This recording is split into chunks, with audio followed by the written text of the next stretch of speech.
Vamos a revisar el día de hoy un tema que tiene mucha aplicación clínica y es la farmacocinética, pero la farmacocinética clínica. Vamos a concentrarnos únicamente en un concepto muy relevante de la farmacocinética y consiste en analizar la curva de concentración del fármaco versus tiempo. A lo largo de la reunión del día de hoy vamos a poder analizar cómo, variando la concentración a lo largo del tiempo, podemos predecir algunos tiempos, así como los comportamientos clínicos en el paciente. El menú de los temas que vamos a analizar el día de hoy, vamos a empezar con la revisión de algunos conceptos generales. Posteriormente vamos a analizar la curva de concentración versus tiempo y cómo vamos a darnos cuenta de que esta curva tiene una gran cantidad de aplicaciones clínicas para entender por qué lo hacemos así y también para dilucidar por qué a veces las cosas no nos salen, porque esta curva tiene comportamiento, puede ser caprichoso. Y al final analizaremos los mensajes importantes para llevar a casa. Para iniciar, vamos a mencionar algunos conceptos generales. Básicamente dos. Número uno, que es la farmacocinética. La farmacocinética estudia el movimiento del medicamento dentro del cuerpo. Y su contraparte es la farmacodinamia, que estudia los efectos del medicamento sobre el cuerpo. O sea, en otras palabras, farmacocinética es lo que el cuerpo le hace al medicamento. Y farmacodinamia es lo que el medicamento le hace al cuerpo. Como vamos a estudiar el comportamiento de la concentración versus tiempo, de este diapositiva en adelante, lo que vamos a mencionar es un concepto en farmacología que se llama la farmacocinética clínica. A manera de mnemotecnia, recordemos que la farmacocinética está conformada por 4 pilares fundamentales en orden cronológico, y es la absorción, la distribución, el metabolismo y la excreción.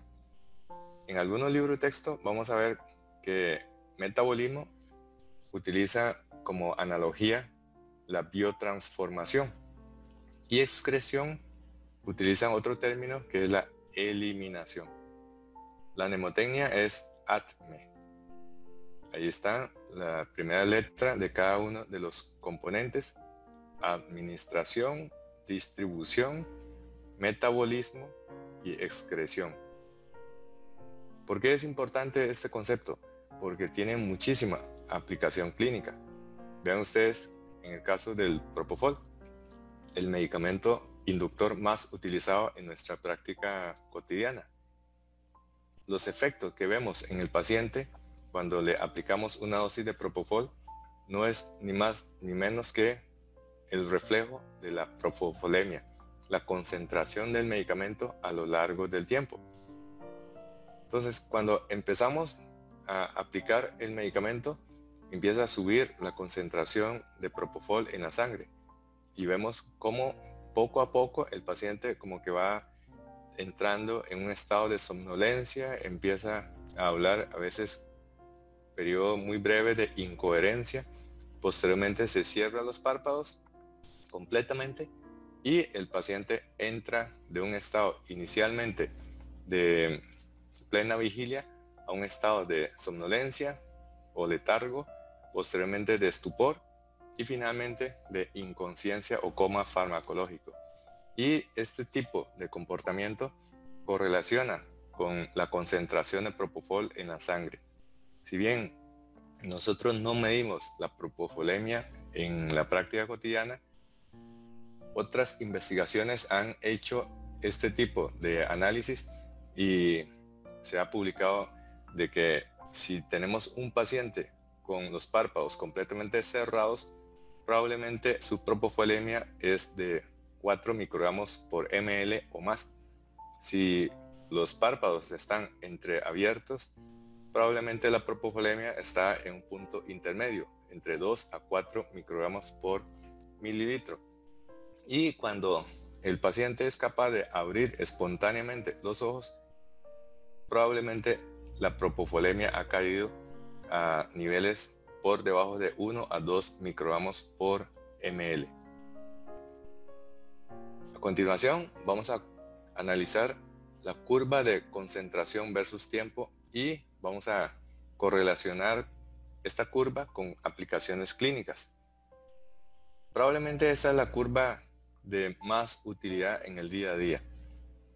Es una curva que calza para casi todos los pacientes que nosotros tenemos en sala de operaciones y también en el periodo de recuperación. Esta curva tiene en el eje de las X el tiempo y en el eje de la Y la concentración sanguínea. La curva después de aplicación de un bolo tiene el comportamiento que ustedes ven en la diapositiva. Sube hasta un momento en que la concentración llega a su máximo y después empieza a decaer de forma exponencial. A esta curva vamos a dibujarle varias líneas horizontales y algunos tiempos. Una primera curva horizontal es la concentración mínima efectiva. De esta raya para arriba vamos a tener efecto clínico. De la raya para abajo no vamos a tener efecto clínico. Esto obviamente no es una situación que sucede siempre, sino que es una representación para entender lo que sucede en el día a día. Esta curva es una curva hipotética, pero refleja mucho la realidad fisiológica. Después, cuando nosotros aplicamos el medicamento en el tiempo cero, la concentración entonces empieza a incrementar hasta un máximo y después empieza a decaer. Cuando la curva de concentración interseca la línea de concentración mínima efectiva, decimos que ha alcanzado el tiempo 1. Este tiempo 1 es muy importante porque corresponde al tiempo en que empieza a aparecer los primeros efectos del fármaco en el cuerpo. Pero la concentración continúa subiendo a pesar de que ya aparecieron los primeros efectos del medicamento, pero continúa subiendo hasta llegar a una concentración máxima. El tiempo para alcanzar la concentración máxima nosotros lo llamamos como Tmax, tiempo para alcanzar la concentración máxima. Observe que a partir de ahí empieza a decaer, decae y luego cruza nuevamente la línea de concentración mínima efectiva.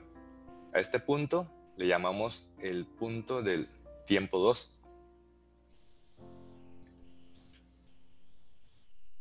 El intervalo que existe entre el tiempo 1 y el tiempo 2 es lo que nosotros le llamamos la duración de efecto clínico. Esto es sumamente importante y es la razón por la cual nosotros ponemos cronómetro en salas de operaciones.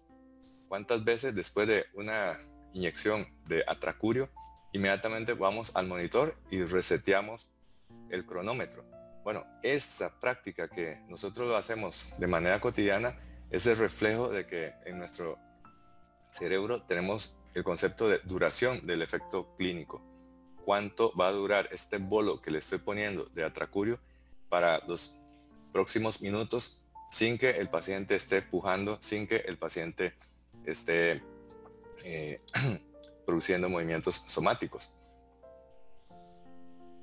Por encima de la línea de concentración mínima efectiva tenemos otro concepto muy importante, que es el concepto de intensidad de efecto. A mayor concentración por encima de la concentración mínima efectiva, vamos a tener un efecto cada vez mayor hasta llegar al efecto máximo. Pero no podemos subir de manera infinita la concentración para lograr una intensidad infinita del efecto. ¿Por qué? Porque a partir de un momento dado vamos a tener una concentración que puede estar cruzando la línea de la concentración mínima tóxica y a partir de ahí vamos a encontrar en el paciente manifestaciones de efectos secundarios propios del medicamento. Entonces, esos son los componentes básicos de la curva de concentración versus el tiempo. Vamos a analizar ahora con más detenimiento los tiempos. El tiempo cero es el momento en que nosotros inyectamos el medicamento. El tiempo que transcurre desde la inyección hasta la aparición de los primeros efectos se llama el tiempo de latencia, que es cuando inyectamos el propofol, vemos cómo el paciente en unos 15-20 segundos, que es el tiempo de circulación desde la vena hasta el sistema nervioso central, poco a poco va a ir entrando en la inconsciencia. Y en el caso de los relajantes neuromusculares, claramente tenemos mentalizado de que para el atracurio hay que esperar aproximadamente unos 3 minutos. Mientras que con succinicolina, después de una inyección, al cabo de unos 30-40 segundos, vamos a observar que el paciente empieza a fascicular de manera muy evidente y ya a los 60 segundos ya el paciente se encuentra en condiciones de relajación para realizarle la intubación endotraqueal. El tiempo cero hasta el tiempo máximo es el tiempo que se requiere para llegar al efecto máximo. Eso es obvio porque coincide con la obtención de la concentración máxima en la sangre. La distancia que separa entre el tiempo 1 y el tiempo 2 es la duración de efecto clínico, que como ya vimos en la diapositiva anterior, es el tiempo que transita desde que la concentración cruza por primera vez la concentración mínima efectiva y cuando nuevamente la concentración cae por debajo de la concentración mínima efectiva. Esa es la duración del efecto clínico. Vamos a analizar con detenimiento cada uno de esos tiempos. Vamos a analizar el T0, tiempo de inyección. El tiempo de inyección realmente no tiene mucho misterio. Es cuando nosotros agarramos la jeringa, inyectamos el medicamento. Y vean ustedes cómo la concentración en la sangre empieza a subir rápidamente. Empieza a subir rápidamente y en este momento, vean que aquí se trata de una dosificación por vía oral. En la dosificación por vía oral, la absorción depende mucho del funcionamiento del tubo digestivo. De la perfusión depende también de si existe o no algún fenómeno como obstrucción intestinal o derivación o resección de algunos tramos del tubo digestivo. Después llega a una concentración máxima y ahí empieza a decaer. Este medicamento entra a la sangre y empieza a distribuirse hacia los distintos órganos. Después de eso, el organismo biotransforma las partículas, puede convertir en otro tipo de sustancia o se puede excretar directamente sin biotransformación a través de las dos vías más comunes de eliminación, que sería a través de los riñones y a través del hígado. Pero algunos medicamentos, en este caso los agentes halogenados, también se eliminan por vía respiratoria. ¿Y qué es lo que pasa cuando aplicamos un bolo? El medicamento entonces entra inicialmente y se queda confinado en el intravascular. Solo se encuentra dentro de la sangre, pero después las partículas, por ley de acción de masas, empiezan a salir a través de los capilares y se va a concentrar en el intersticio pericapilar.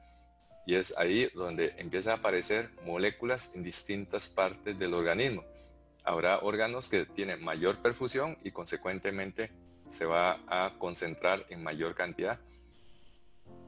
Este medicamento empieza entonces a mover a través de diferentes partes del organismo. Aquí hay que tomar en cuenta también la presencia de barreras de difusión. Por ejemplo, el sistema nervioso central, por la presencia de la barrera hematoencefálica, la concentración puede ser mínima o inclusive ausente para moléculas grandes. Finalmente, todo el medicamento se ha escapado y se ha concentrado a nivel de los tejidos.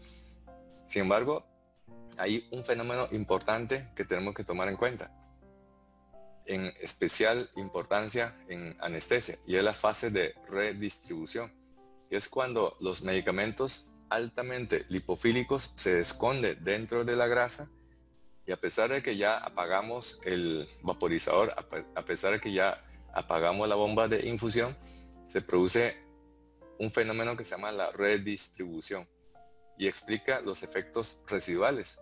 Explica por qué cerramos el vaporizador y el paciente todavía en recuperación está somnoliento. Nosotros medimos la concentración en la sangre. Recuerde que la curva que estamos analizando es la curva de concentración del medicamento en la sangre versus tiempo. Pero mucho más difícil es saber el comportamiento del fármaco en el intracelular. Ve acá, aquí tenemos las partículas primero rodeando a la célula, luego atraviesa la membrana celular y se va a ubicar en distintas organelas intracelulares. Puede meterse a la mitocondria, puede meterse al aparato de Golgi, al lisosoma, permanecer en el intersticio intracelular, o se mete también dentro del núcleo. Y finalmente, cuando se ha biotransformado, todavía puede quedar algunas vesículas que contienen estos fármacos en el interior. Este comportamiento no lo sabemos, porque nosotros lo que hacemos es medir la concentración en la sangre. Y a veces ni siquiera eso. Lo que siempre hacemos, y probablemente el único que podemos objetivamente medir y saber, es la concentración del fármaco en la jeringa. Si tiene 100 miligramos por cc, si tiene al 2%, si tiene al 0.125%. Eso es lo único que nosotros sabemos y es lo que nosotros medimos.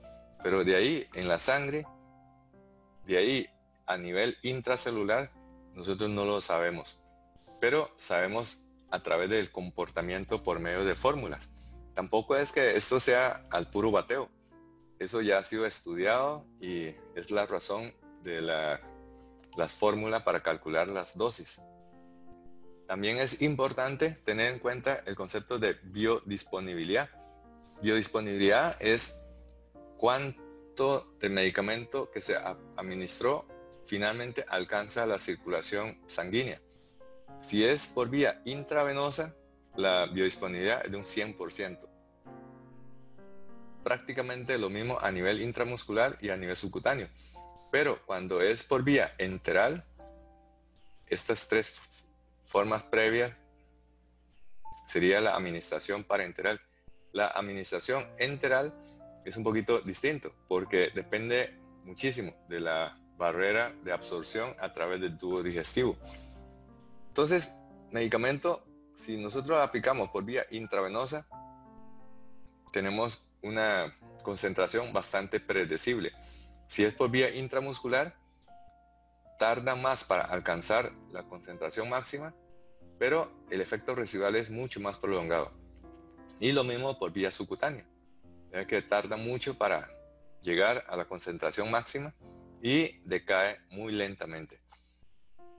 Esta es la diferencia entre, por ejemplo, la insulina simple administrada por vía intravenosa versus cuando aplicamos la insulina por vía subcutánea.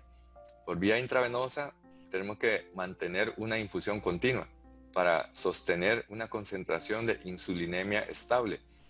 En cambio, por vía subcutánea podemos aplicar los 20, 30 unidades de insulina simple y se va a absorber de manera lenta, pero con total seguridad las 30 unidades de insulina simple en algún momento va a llegar a la sangre. Es decir, la biodisponibilidad es de un 100%. La diferencia entre insulina intravenosa versus insulina subcutánea es el momento de aparición de la insulina en la sangre. Si es por vía intravenosa es ipso facto, si es por vía subcutánea es más lenta. Y a veces utilizamos trucos para retardar aún más esa absorción subcutánea, para prolongar el efecto de la insulina. Esa es la razón por la cual, combinando la insulina con protamina, obtenemos la insulina NPH. Y la protamina lo que hace es retardar aún más la entrada desde el sitio de inyección subcutánea hasta la sangre, y eso explica por qué la insulina simple tiene una duración de efecto clínico de aproximadamente 6 horas, mientras que la insulina NPH puede durar hasta 12 horas. Otro tiempo importante es el tiempo de latencia. El tiempo de latencia, habíamos dicho, es el intervalo que hay entre el momento de la inyección hasta la llegada de la concentración y cruza la línea de concentración mínima efectiva. Ese es el tiempo de latencia. También se le conoce como el tiempo de inicio. El tiempo de latencia es lo mismo que el tiempo de inicio. Para algunos medicamentos lo tenemos muy presente, para otros tal vez no lo contemplamos con tanta claridad. Por ejemplo, el tiempo de latencia de medicamentos intravenosos para inducción, esos tiempos los tenemos siempre presente, pero con total seguridad no tomamos en cuenta el tiempo de latencia del cefotaxime o el tiempo de latencia quizás de medicamentos como los antieméticos. El tiempo de latencia entonces es el que transcurre desde la administración hasta el inicio del efecto clínico. Algunos ejemplos: para succinilcolina 1 minuto, para el rocuronio 1 a 1.5 minutos, para el atracurio 3 minutos y para el pancuronio 4 minutos.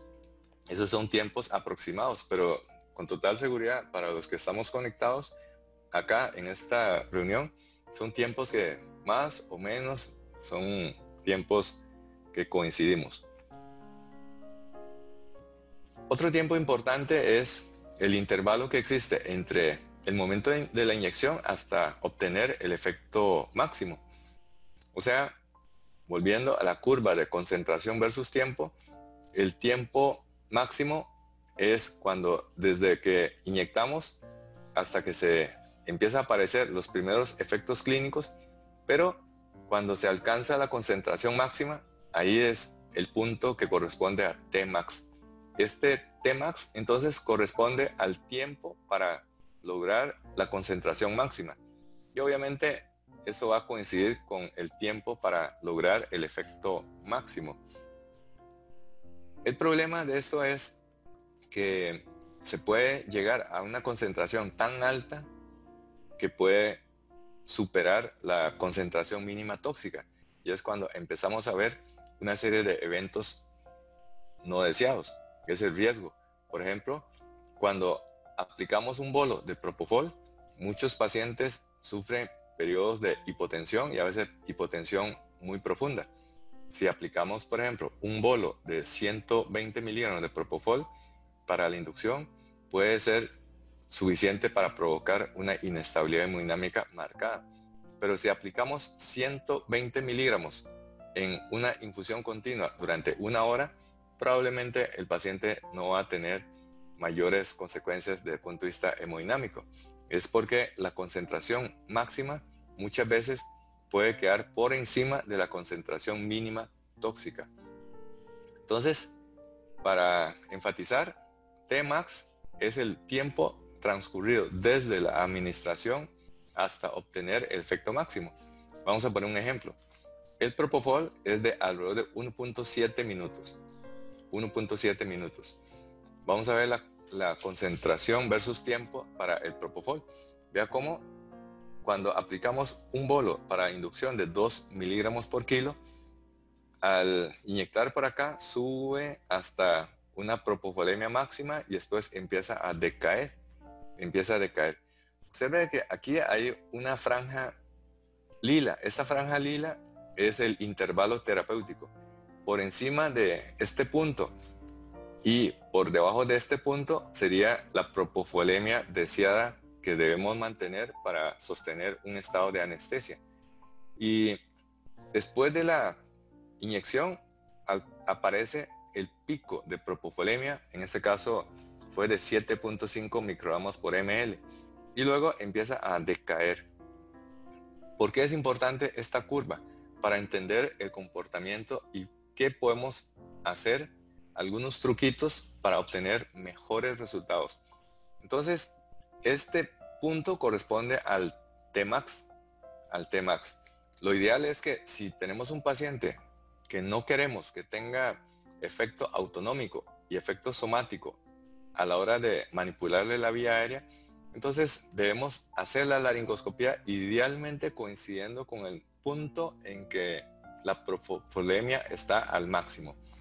Entonces, ¿cuál es el mensaje que podemos transmitir a partir de la curva anterior? Podemos obtener mejores resultados en pacientes que no queremos que se les suba excesivamente la presión durante la manipulación de la vía aérea, particionando la dosis de inducción para el propofol. Le aplicamos 2/3 de la dosis de inducción STAT y luego 1/3 de la dosis de inducción de propofol aproximadamente unos 30 segundos antes de la laringoscopía y la intubación endotraqueal. Por ejemplo, si vamos a aplicar a un paciente 120 miligramos de propofol, que fue la dosis calculada para la inducción, entonces podemos hacer lo siguiente. 80 miligramos de propofol STAT, ese paciente con 80 miligramos va a entrar en inconsciencia a los pocos segundos. Pero probablemente con 80 miligramos de propofol para una persona promedio, hacer una laringoscopía va, sin lugar a duda, desencadenar una respuesta autonómica violenta. Pero unos 30 segundos antes de la laringoscopía, por ejemplo, si usted va a utilizar atracurio, en el tiempo cero le aplica los 80 miligramos de propofol. A los 2 minutos y medio le aplica los 40 miligramos restantes de la dosis total que le calculaste para ese paciente, que fue de 120 miligramos. Y así, en momentos de la aplicación de los 40 miligramos restantes, va a empujar la curva de propofolemia para arriba. De tal manera que cuando usted ya a los 3 minutos le vas a hacer la laringoscopía y la intubación endotraqueal, el paciente tiene la máxima propofolemia y consecuentemente va a tener una menor inestabilidad en cuanto a respuesta autonómica. Otro mensaje que podemos sacar hasta el momento es que hay disyuntiva de qué hacer cuando tenemos un paciente que le vamos a instaurar una analgesia neuroaxial. Un paciente tiene un catéter epidural y frecuentemente vemos la disyuntiva de qué hacer a las 11 de la noche cuando nos toca pasar la ronda a ver los pacientes que tienen catéter epidural. ¿Qué hacer? ¿Le ponemos o no le ponemos? Y si le ponemos, ¿cuánto le ponemos? Para ello tenemos que entender la duración de efecto clínico, el tiempo de latencia y el tiempo máximo para los opioides epidurales. Para la morfina, el tiempo de latencia es de 15 a 30 minutos. Alcanza un máximo a los 60 a 90 minutos y dura de 4 hasta 24 horas. Vean, la duración de la morfina puede ser muy caprichosa, de 4 a 24 horas. Hay una gran variabilidad y eso explica por qué algunos pacientes incluso tenemos que redosificarlo a las 6 horas, mientras que hay otros pacientes que con una sola dosis de morfina epidural puede pasar muy tranquilo 12 y hasta 24 horas. Para el fentanilo, el tiempo de latencia es de 5 a 10 minutos. Alcanza un máximo de 10 a 20 minutos y dura muy poquito, de 1 a 3 horas. Partiendo de este gráfico, ¿qué podemos sacar como mensaje para la aplicación en el día a día? ¿Qué tal un paciente que usted le colocó un catéter epidural al final de la cirugía? Un ejemplo clásico, un paciente que fue sometido a una anestesia para un VATS y como era un procedimiento mínimamente invasiva, entonces usted no considera pertinente colocarle un catéter epidural. Pero en medio de la cirugía, el cirujano considera que por VATS no lo puede hacer. Entonces hace una toracotomía amplia para poder continuar con la cirugía. Entonces, como el cirujano cambió planes, usted también tiene que amoldar el plan analgésico con respecto a la intensidad o la invasividad de cirugía. Ahora ya usted no puede quedarse de mano cruzada dándole analgesia simplemente por vía intravenosa, no va a alcanzar. Entonces usted decide colocarle un catéter epidural. Ahora, ¿cómo hacemos para que los resultados sean mejores? Muchas veces colocamos el catéter y de una vez despertamos al paciente y ese paciente está al final de la anestesia pegando gritos. Entonces, ¿qué hacemos? Colocamos el catéter epidural con el paciente anestesiado.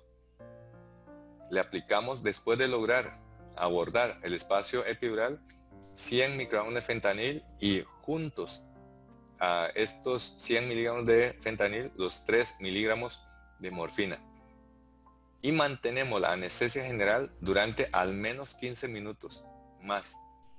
Recuerde que la anestesia no termina con el último punto que coloca el cirujano. La anestesia termina cuando ya ese paciente está en condiciones de ser despertado y que no tenga dolor. Entonces, si nosotros mantenemos unos 15 minutos más, lo que le estaríamos dando tiempo es para el inicio y el efecto máximo de la dosis de fentanil por vía epidural. Y en ese momento ya podemos empezar a despertar al paciente. La analgesia en el momento de la extubación va a estar dada por el fentanilo, no por la morfina, porque todavía la morfina no ha alcanzado el tiempo de latencia y apenas ahí se está llegando a una analgesia mínima, pero lo ideal es que el paciente en el momento del despertar no solamente se haya completado la latencia, sino que se haya alcanzado el efecto máximo. Esta es la razón por la cual tenemos que proceder de esta manera con los catéteres epidurales al final de la cirugía. Acá vemos un gráfico para ilustrar lo anterior. Vean ustedes, este es el momento en que nosotros aplicamos el medicamento. Aquí aparece los primeros efectos, aquí alcanza el efecto máximo y aquí desaparece el efecto del medicamento. Pero de este intervalo es muy importante. Este intervalo se llama el intervalo de la duración del efecto clínico, que es, en el caso, por ejemplo, de atracurio decimos 40 minutos, 45 minutos. En el caso de pancuronio, alrededor de 60 a 90 minutos. Este concepto en farmacocinética se llama la duración del efecto clínico.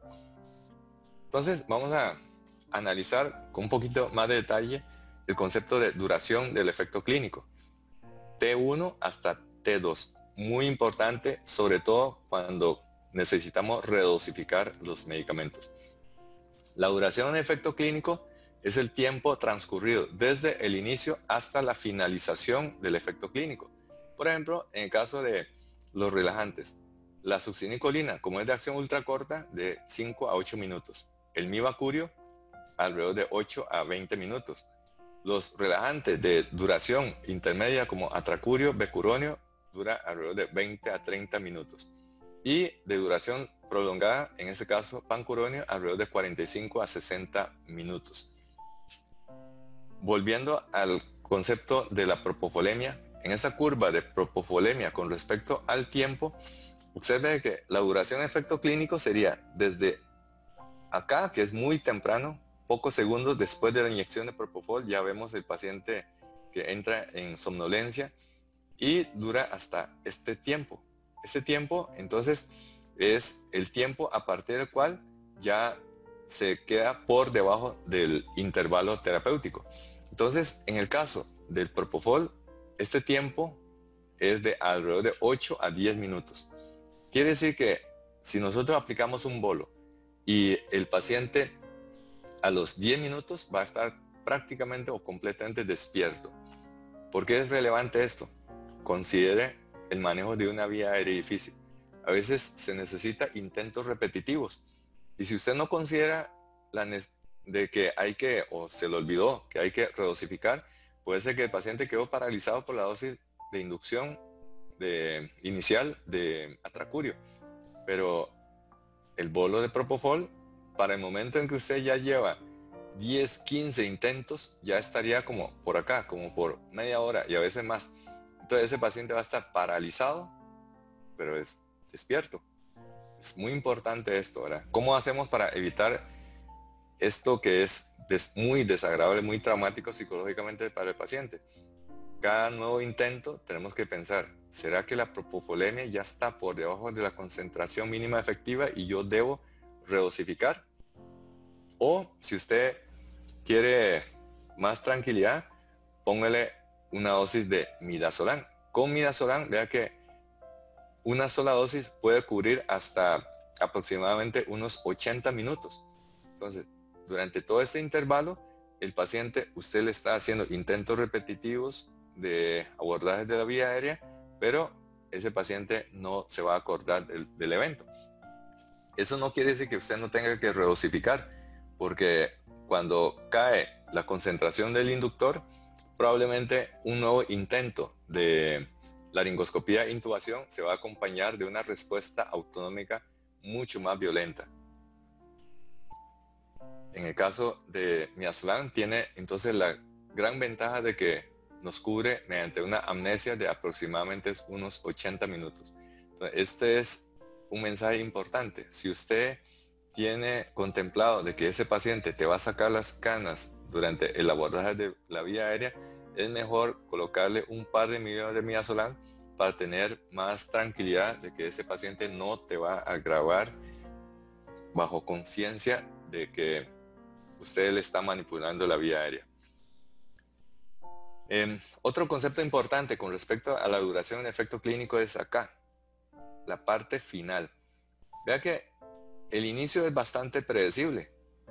Cuando aplicamos el propofol vemos de que en pocos segundos el paciente ya está inconsciente. Lo mismo con relajante neuromuscular. Pero el problema es acá, ¿verdad?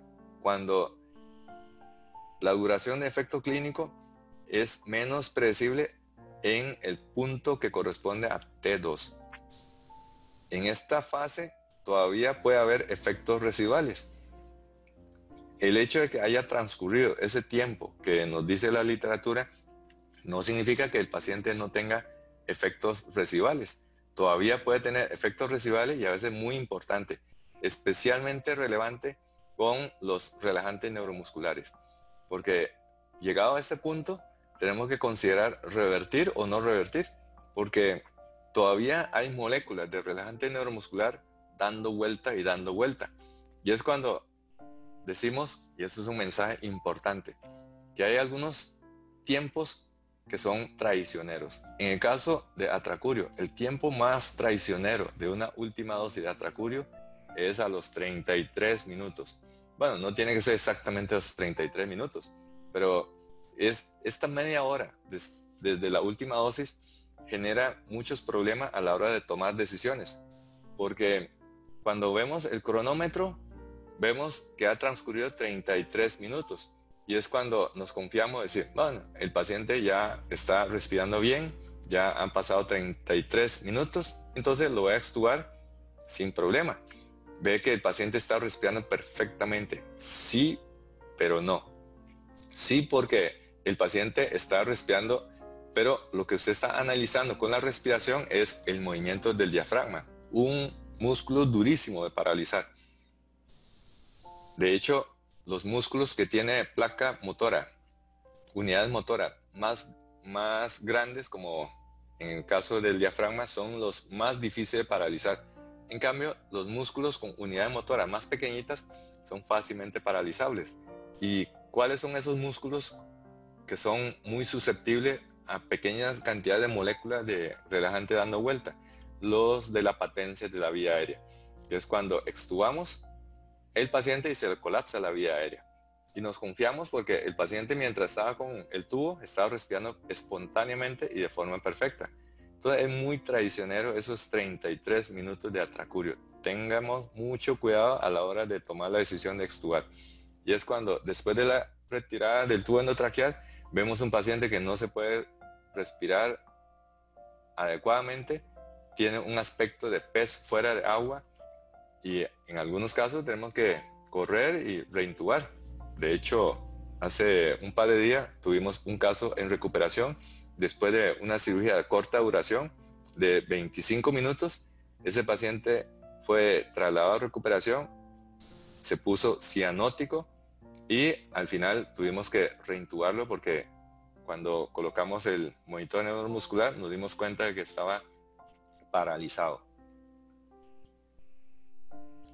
Para evitar ese tipo de inconveniente, lo ideal es contar con un monitor neuromuscular, pero es como algo paradójico, de que tenemos monitores de todos, menos un monitor neuromuscular de manera cotidiana en salas de operaciones. Y hemos perdido incluso la costumbre de monitorizar los efectos de la relajación y simplemente nos confiamos en la clínica y nos confiamos en los cronómetros. Un refinamiento de la curva de concentración versus tiempo son las concentraciones relativas. Vamos a ver 3 concentraciones relativas. La primera es la concentración por encima de la concentración mínima efectiva. Eso se le conoce como el efecto de intensidad. Otra concentración relativa es la mínima efectiva versus la mínima tóxica. Eso se llama la ventana terapéutica. Y la tercera concentración relativa es la mínima tóxica entre la mínima efectiva. Eso se llama el índice terapéutico. Vamos a ver con detenimiento alguna de esas 3 curvas. Primero, la concentración por encima de la concentración efectiva. Eso se llama efecto de intensidad. Obviamente, a mayor concentración vamos a tener un efecto más intenso. Y eso explica cuando nosotros vemos un paciente que está empezando a tener dolor, a pesar que ya le habíamos colocado una dosis en principio adecuada. Pero si queremos buscar un efecto analgésico más intenso, lo que tenemos que hacer es aplicar otro bolo para levantar la curva de la concentración. Obviamente, a mayor concentración, corremos el riesgo de estar cruzando la línea de concentración mínima tóxica y aquí vamos a ver una serie de efectos secundarios. Entonces, cuando queremos un efecto de mayor intensidad, tenemos que aplicar bolos repetitivos y a mayor concentración sanguínea se va a alcanzar una mayor concentración en el sitio efecto. El sitio de efecto se llama la biofase. Es lógico pensar de que si logramos mayor concentración en la sangre, vamos a lograr una mayor concentración en el sitio de biofase. El sitio de biofase es el sitio donde el medicamento se une al receptor. Esto se debe a la interacción de las moléculas con el sitio específico en el receptor. Obviamente, a mayor concentración del medicamento vamos a tener mayor concentración en el sitio biofase y vamos a tener un mayor porcentaje de receptores unidos. Cuando tenemos una mayor cantidad de receptores ocupados, vamos a tener un efecto cada vez más intenso hasta llegar al 100% de receptores ocupados. A partir de ahí ya no vamos a obtener un efecto mayor, por lo menos el efecto terapéutico. Y sí podría estar apareciendo efectos secundarios. Entonces, a mayor concentración en el sitio efector, o sea, en la biofase, vamos a tener una ocupación cada vez mayor de receptores, hasta que prácticamente acá tenemos una ocupación de un 80% de los receptores. Si seguimos aumentando la concentración, podríamos llegar al 100% de los receptores ocupados y a partir de ahí el efecto ya no se va a aumentar. Acá tenemos una comparación entre 2 esquemas de administración. Si usted aplica una dosis, una X, se va a obtener esta curva. Pero si usted aplica el doble de la dosis, vas a obtener esta curva. Entonces, en esta curva, observa de que el tiempo de latencia es más prolongado en comparación con 2X.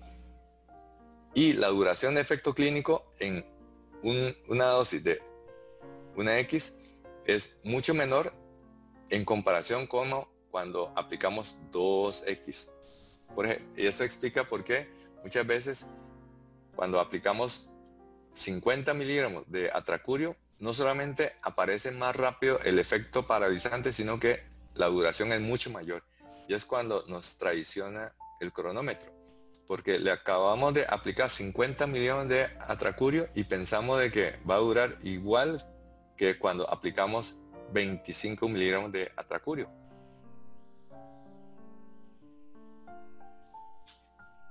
La concentración versus la concentración mínima efectiva, esa concentración relativa es importante porque muchas veces nosotros empezamos a mover para arriba, para abajo en cuanto a complejidad.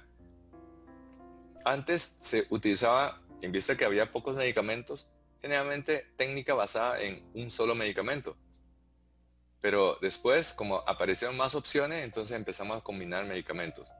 Y pensamos de que esas combinaciones muchas veces son sinérgicas.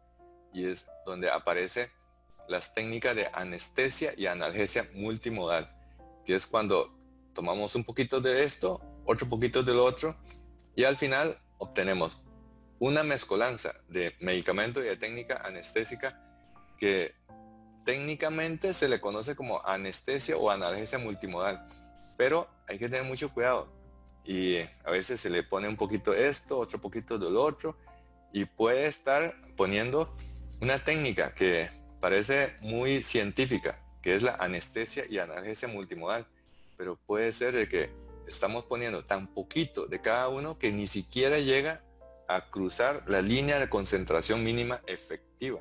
Entonces, literalmente, lo que le estamos aplicando al paciente es un montón de medicamentos alopáticos, pero de comportamiento homeopático. Hay que tener mucho cuidado con las infusiones, ejemplos con lidocaína, con magnesio, con ketamina, esas pequeñitas, muy pequeñitas dosis, puede ser inclusive dosis subumbrales, que no agrega efecto terapéutico en el paciente. Son medicamentos alopáticos, pero la manera como le aplicamos puede llegar a ser un efecto homeopático. Es importante revisar bien la literatura cuando hacemos esas combinaciones. Otra concentración relativa es la concentración mínima efectiva hasta la concentración mínima tóxica. Eso es lo que se llama la ventana terapéutica. O sea, esta franja en gris o en celeste es lo que le llamamos la ventana terapéutica, que es la meta a buscar, que no se nos pase la concentración ni por encima ni por debajo de esta ventana. Eso se llama entonces la ventana terapéutica. La ventana terapéutica entonces es el intervalo en el cual se puede utilizar un fármaco sin provocar efectos tóxicos o letales en el organismo vivo. En el caso de los medicamentos que aplicamos en anestesia, decimos margen inferior y margen superior. Margen inferior, pensamos en ineficacia. Margen superior, pensamos en toxicidad. Entonces, si la concentración nunca cruzó la línea de concentración mínima efectiva, en realidad el medicamento nunca alcanzó la eficacia terapéutica. Pero si cruzamos la raya por encima de la concentración mínima tóxica, lo que le estamos regalando sería efectos tóxicos. Un ejemplo, volvemos con el caso de Propofol. Con la dosis de Propofol para una infusión continua, podemos obtener desde sedación hasta anestesia. Y la ventana terapéutica suele ser desde 4 hasta 12 miligramos por kilo por hora por vía intravenosa. O sea, estamos hablando de para una persona de 70 kilos, alrededor de 280 miligramos. Y con una dosis de 12 miligramos por kilo, estaríamos utilizando 960 miligramos por hora. O sea, 28 hasta 96 cc por hora. Por eso es que si vamos a aplicar TIVA a un paciente, generalmente la infusión anda por ahí de unos 40, 60 miligramos cc por hora. Es importante aclarar un detalle, que nosotros decimos rango terapéutico, pero rango no es lo mismo que intervalo. Es una palabra de un anglicismo mal traducido, porque rango viene de inglés rank, es la traducción del inglés rank, que significa categoría. Intervalo en valores, significa entre valores. En inglés es range. Entonces, range y rank son dos conceptos completamente distintos en inglés. ¿Y qué es lo que hacemos? Lo que hacemos a la hora de traducir range es quitar la E y ponemos una O y decimos rango terapéutico. No es lo mismo. Intervalo es cuando se encuentra entre dos valores, un extremo superior, un extremo inferior. No debemos decir rango de normalidad. En los exámenes laboratorios debemos decir intervalos de normalidad, porque rango se refiere al rango militar. En inglés está claramente diferenciado, pero en español eso es como decir exit y éxito. No es lo mismo. Agregar y quitar una letra no es lo mismo. Entonces, lo correcto es decir intervalo terapéutico y no rango terapéutico. Rango sería rango de teniente, rango de soldado raso, rango de general. Y la última concentración relativa es la mínima tóxica versus la mínima efectiva. Eso se llama el índice terapéutico, o sea, el concepto de seguridad. Y es la relación entre la concentración mínima tóxica 50 y la concentración efectiva 50. Aquí la mitad de la población testeada tiene efecto y aquí la mitad de la población testeada están intoxicados. Eso se llama el índice terapéutico, que no es lo mismo que ventana terapéutica. La ventana terapéutica se refiere al margen superior y al margen inferior. El índice terapéutico es tantas veces es mayor la concentración tóxica versus la concentración efectiva. Y eso nos da margen de seguridad. Entre mayor índice terapéutico, mayor margen de seguridad. Y a mayor margen de seguridad, en el caso de los pacientes sometidos a anestesia, es un aspecto muy apreciado. Los medicamentos que tienen índices terapéuticos amplios o muy amplios, por ejemplo los esteroides, por ejemplo los analgésicos, son medicamentos que podemos subir y subir la dosis sin que el paciente entre en un estado de intoxicación grave. ¿Vea? En el caso de los esteroides, hay gente que utiliza para antiemesis dosis muy bajas, media ampolla, una ampolla, y hay gente que utiliza dosis mucho más altas, 2 ampollas o más. Bueno, entonces todo esto que hemos hablado se resume en el concepto de nivel de concentración versus el efecto. Mayor concentración, más efecto. Menor concentración, menor efecto, ¿verdad? Eso es como cuando buscamos los efectos sobre la depresión del sistema nervioso central. Podemos tener niveles subterapéuticos, niveles óptimos y niveles tóxicos. Finalmente, eso sería lo que hemos enfatizado el concepto de farmacocinética clínica. Vamos a ver cuáles son los mensajes para llevar a la casa. Número 1, que la farmacocinética clínica se resume en 4 fases: la administración, la distribución, el metabolismo y la excreción, o sea, la mnemotecnia de ATME. Otros mensajes para llevar a la casa: que el entendimiento de la farmacocinética clínica permite tomar decisiones adecuadas durante las distintas fases de la atención anestésica. Por ejemplo, el tiempo de espera para el inicio del efecto. Esto lo vemos en el día a día en el momento de la inducción. Y lo otro, ¿cuándo va a aparecer el efecto más intenso?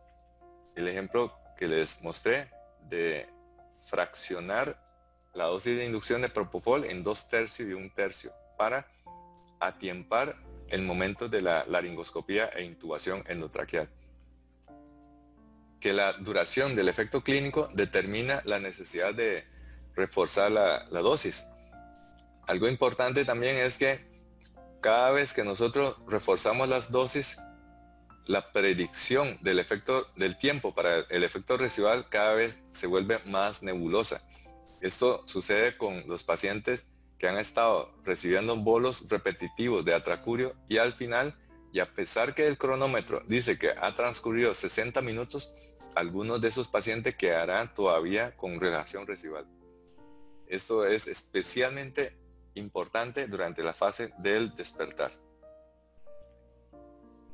Bueno, muchas gracias a todos por la participación en la reunión del día de hoy. No sé si alguien tiene alguna duda o algún comentario al respecto de este concepto de curva de concentración versus tiempo.